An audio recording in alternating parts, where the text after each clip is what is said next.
Good morning. Did you know there were several hundred people here yesterday with the holistic fair? And so I know how hard many of the people worked yesterday, so we just bless all you who are here. The talk this morning is called Spark, From Nothing to Insight. I'm gonna have to wear my glasses. So I'd like to welcome you to the ultimate paradox, which is life. We live in this divine playground of the soul. In case you forgot, you are a soul that has taken human form. And something that you hear this morning may be just that spark that encourages you to delve into this philosophy deeper. It's those unexpected spiritual experiences that create that spark. And a lot of times people walk through the doors here looking for answers. I know I did. And this shift, when this spark hits, it's a shift that takes us from feeling ordinary to feeling extraordinary. And then we really try and answer why. Because the universe is alive with energy. And you know, you may have heard me talk previously about my friend Michael, who's in a Missouri prison for murder. And 9 years ago, he wrote me and said, I think Science of Mind has something that might help me. Would you help me learn? So this morning, I was going back through all his letters, I've kept every one, to see when did that spark happen. And I thought I would read you this, when he had that spark. I now see that God has installed in us a way of leaning towards that which is beautiful, a longing for which is the source, and thirsting for that which is eternal. These days, I see quite enough in the form of pain, confusion, difficulties, and obstacles. And in my opinion, an idea that can stand before the absolute and the eternal is immune to the effects of the dominion, the prison life, that gives its inhabitants snakes and stones rather than that which is needed, the proverbial loaf of bread and fish. He had that spark, and he's been studying ever since. For me, it was much less dramatic. When I was in college, a friend invited a number of us to his father's farm in Mount Victory, Ohio, where he had a log cabin in the trees. A dozen of us showed up, and we had cases of beer and lots of food for the barbecue, and it was one of those wonderful, warm, humid Ohio days. So we celebrated with loud music, and then there was the proverbial food fight. Only was it one in my life, and that was it. And crazy laughter, you know that laughter where you can't stop laughing and you almost make yourself sick, you're laughing so hard. But as the sun set, we all kind of calmed down, and we found ourselves sitting on blankets in front of the fireplace in the cabin. And each one of us reflected on how perfect life was at that moment. And I remember I was still combing hot dog relish out of my hair from the food fight. Paul said, that can't really be. I said, yeah, it was. But at some point that evening, I wandered outside, and we were adjacent to a cornfield that had just recently been cut. And I sat down on the stubble there in the cornfield, and all of a sudden, I could smell something really sweet in the air. And then I looked up, and there was no moon. There were millions of stars from horizon to horizon. And then the chirping of the crickets, they were so loud I couldn't even think. I couldn't even think. It was just an amazing moment. And I sat there for about an hour. My thoughts were all drowned out by the crickets, and my eyes were mesmerized by the stars. So I went from a food fight and crazy laughter to feeling one with the universe. Eventually, my friends came looking for me because I disappeared for so long, and all I could hear was their voices like an echo. They weren't real, yet they were standing right beside me. And the fellow whose dad owned the farm looked at me and he said, you were getting high, weren't you? I said, oh yeah. So he lifted me up, gave me a big hug, and we all went back into the cabin. You know, that was my first spiritual experience on the physical level. And later when I got home, I wondered why. Why did it take that long? Why did it happen to me? Why did it happen in a cornfield? You know, all these questions that you're never going to answer. But our founder, Ernest Holmes, said, at some point, our mind does inquire into the cause of things, and the cause of what we see and the cause of what we experience. The question comes up in our mind, but then we get busy with life, and we just go on, and we may not ask that question again for a long time. I checked Google, and it said we have between 50,000 and 70,000 thoughts per day. Are you tired? I mean, that's a lot of thoughts. That's 35 to 48 thoughts per minute. Holy cow. And our thoughts are energy. They're little energy packets, and when we instill them with our intention, they become very powerful energy packets. And it either draws things towards us or pushes things away. And I was thinking of Marilyn because she plays the violin in the local symphony. And you know the sweet violin, it just draws you in when it's so sweet, and then it goes, and it pushes you away. That's our intention. That's how that works. And I want you to look at the V symbol here today, because this is very important to this topic, because on the top it represents the absolute spirit, the top part, God. It represents that, the source of all. Then there's the middle part. That represents our soul, the creative medium, the soul that responds to us. And the bottom is our body, our form. That's an effect. Our body is the effect of the soul's desire to come here on earth. It's the natural order of things. When you think of it from the bottom up, and you think of a farmer's field, like the cornfield that I was sitting in, we plant the seeds in the soil with our thoughts, with our intentions, with our beliefs, and we nurture them either sweetly or not so sweetly. In the middle, the creative medium responds to that. It always responds, and it doesn't judge, it just responds. And at the top is the intelligence of the universe that is operating in all three areas. It comes down and it's operating through all three. So if we want to create a lush life, like a field of dreams, we have to focus on taking time every day to be with the divine, to do our spiritual practices, to plant seeds in our mind and our intentions that are in alignment with the creative nature of the universe. But then sometimes our ego disagrees. That's too much work. It's just too much work. Does it really work? We've got better things to do, don't we? Hafiz wrote, "We should make all spiritual talk simple today." I agree. God is trying to sell you something, but you don't want to buy it. I love that.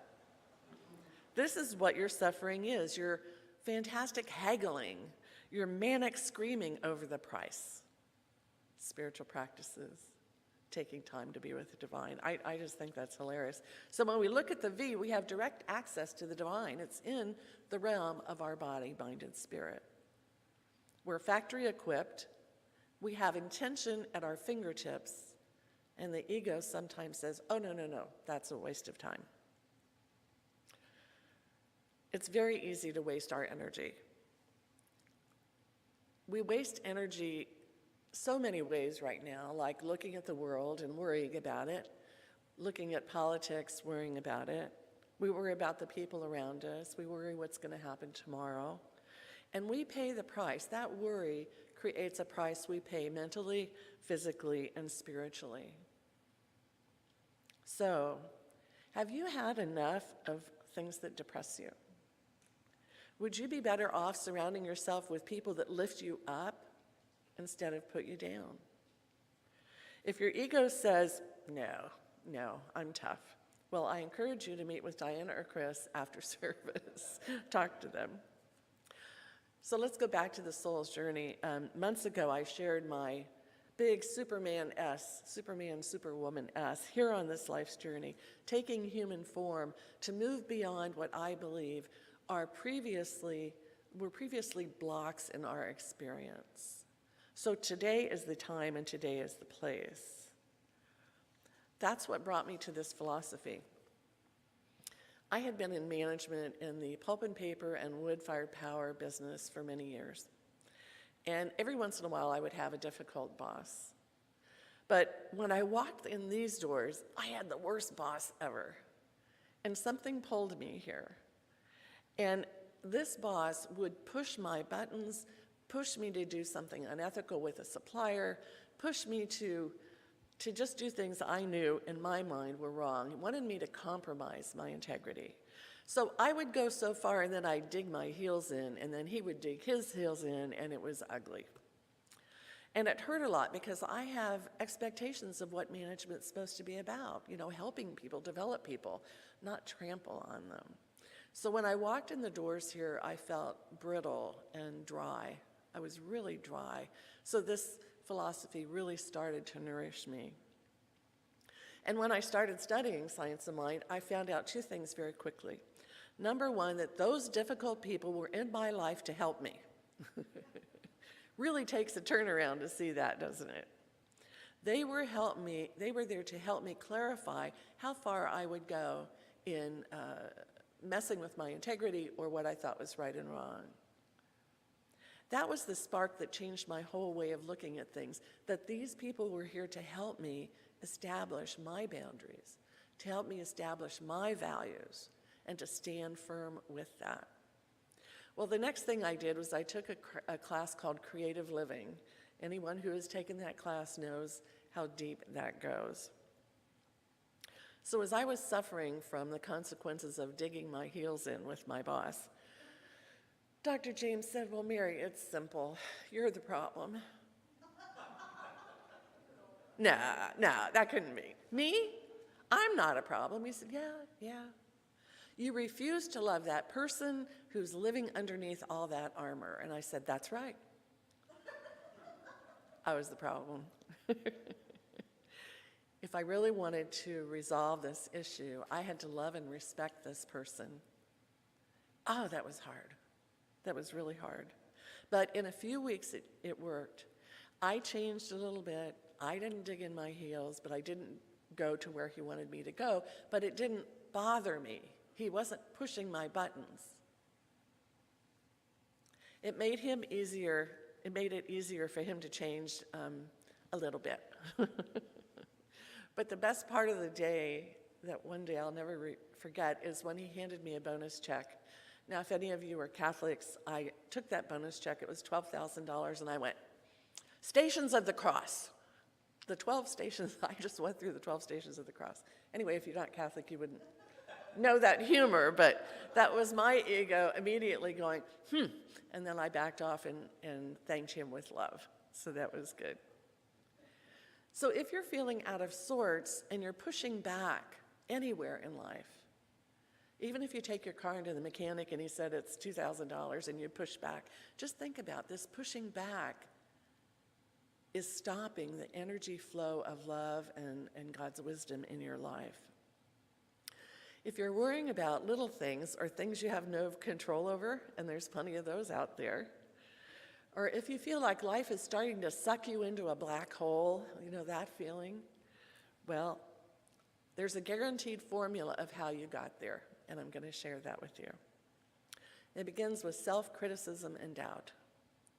Left unchecked, that evolves into inertia. Things slow down. All of a sudden, we're like a little tight rosebud. We're in denial that we have any problems at all, and we start to deceive ourselves like I was doing. It can't be my fault. I would never be at fault in a relationship, but then I was. This transforms us into a level of confusion, and then we begin to drift. Did you ever take vacation and all of a sudden you got back from vacation, you go, I don't really need to go to church? That's drift. Whenever I feel drift, I know I better get my butt in here because I forgot. And when we're drifting, all of a sudden we feel a lack of purpose. And that's when we're most vulnerable. Our energy is depleted, and we can feel emotionally stagnant. It's a heck of a trip. But every place along that line is a choice.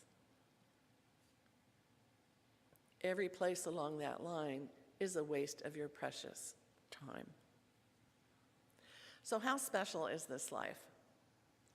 One of the things I learned early that put me in awe of being a human being was the story of the turtle, and some of you know this. Maybe you haven't heard it. There was a time when the planet was totally covered in water, and we know that's true of Earth. So I'm talking about a planet totally enveloped in water. And on top of the water, there's one lonely life ring, those little life rings that they throw out. Way below the surface lives a blind turtle that once every 1,000 years comes up for air. The number of times that turtle surfaces, the blind turtle, hits the center of that life ring, that's how rare it is for your soul to become human. It's extremely rare. There are thousands and thousands of different experiences the soul can have that are less difficult than this. This dimension of being human is very challenging. You know, every soul in this whole world is at a different stage of evolution. Is it no wonder we're still learning how to get along? Each of us is at a different stage of evolution. So being here is special time, rare time, that gives us time to evolve into a new stage of awareness with the Absolute. It's the time to work through those blocks on that big Superman tail that I talked about, that what is the block the soul wants to get beyond this time? And we can do it. We can escape that dark energy of confusion, of doubt.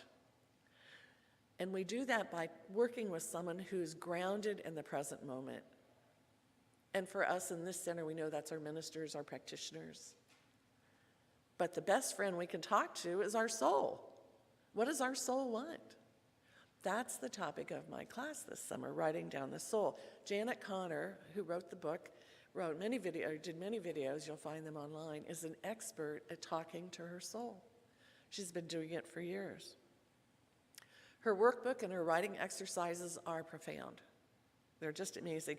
And we can find out why we came here. We can find out what's ours to do while we're here through these exercises. So after communicating daily with her soul, Janet believes that every soul only wants 5 things. Doesn't sound like many in a world of unlimited opportunities. But she says the soul wants to, number 1, connect with the source, God, to make use of the resources available in the universe, which are unlimited. Number 2, the soul wants to connect to values and live in integrity. Number 3, the soul wants to serve a purpose. Isn't that true? That's what's really in our heart. The soul wants to serve a purpose. And it wants to express through us the way we do things, and we each do them differently. And number 5, the soul wants to create and experience a beautiful, divinely inspired life here on earth. 5 things. How cool is that? It starts with focused attention on the spiritual path. Thomas More wrote, "To undertake the restoration of our soul means we have to make spirituality a more serious part of everyday life." That's true, and I encourage you to begin today because the sparks will fly. But our summer classes can help you with this. Help remove those weeds in your garden. Help you get rid of those boulders that are blocking the way. But there's a more poignant thing that Janet communicates. And this might be just what you're waiting for. The soul wants 5 things: to connect with the source, to make use of the resources available in the universe, to commit to values and live in integrity, to serve a purpose, to express life through the way we do things, and to create a beautiful and divinely inspired life. What happens when our soul is fed with the truth of spirit?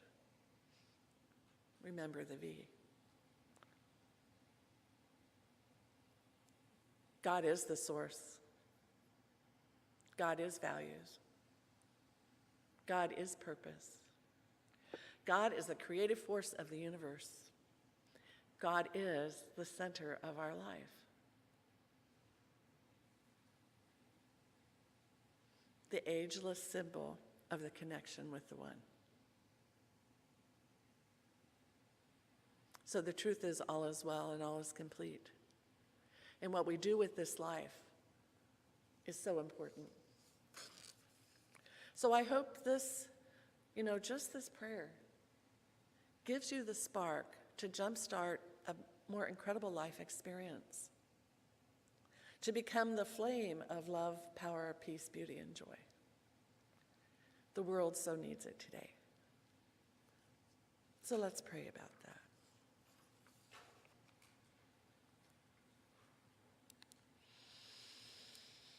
Oh, dear God.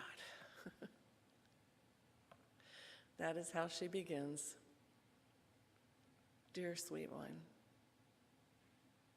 dear universal power, dear infinite intelligence, we are here as creations of your love.